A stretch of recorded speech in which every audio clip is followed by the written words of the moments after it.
try to find the sunny side of life. Hi, I'm Harry Marks, and this is Let's All Go to the Lobby, your introduction to the film you're about to watch.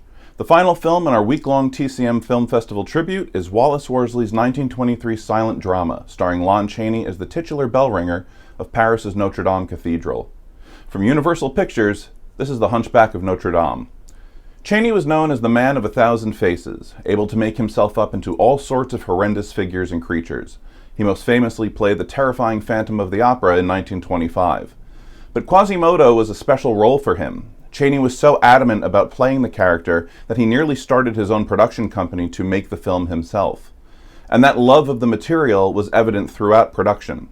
Chaney had all sorts of ideas about who should direct, who should be cast in each role, and was even the person who suggested the film to the studio in the first place. Patsy Ruth Miller, who played Esmeralda, claimed that Chaney not only personally attended to her during her screen test, but also provided much of the direction she received during shooting. According to many of the stories from those who were there, Chaney was as much of a director as Worsley.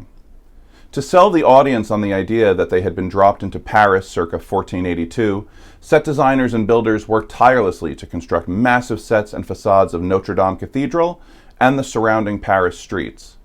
For certain shots, floating miniatures and matte paintings were used, along with different camera tricks to make the cathedral look much bigger than it actually was. As for the character of Quasimodo, Lon Chaney put himself through the ringer for the role, so much so that it permanently scarred him for the rest of his life. He did all of his own makeup, using an undertaker's wax called Plasto for his nose and other facial features. He also put a wire in his mouth to give the appearance of a misshapen jaw, and used a contact lens that caused him to lose much of his vision in one eye.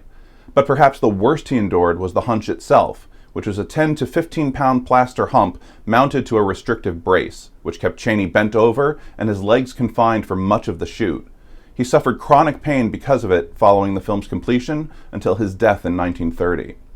The Hunchback of Notre Dame is, sadly, one of Hollywood's lost gems. The only prints that have survived are from 16mm show-at-home prints that Universal used to sell so people could watch the film in the comfort of their own homes.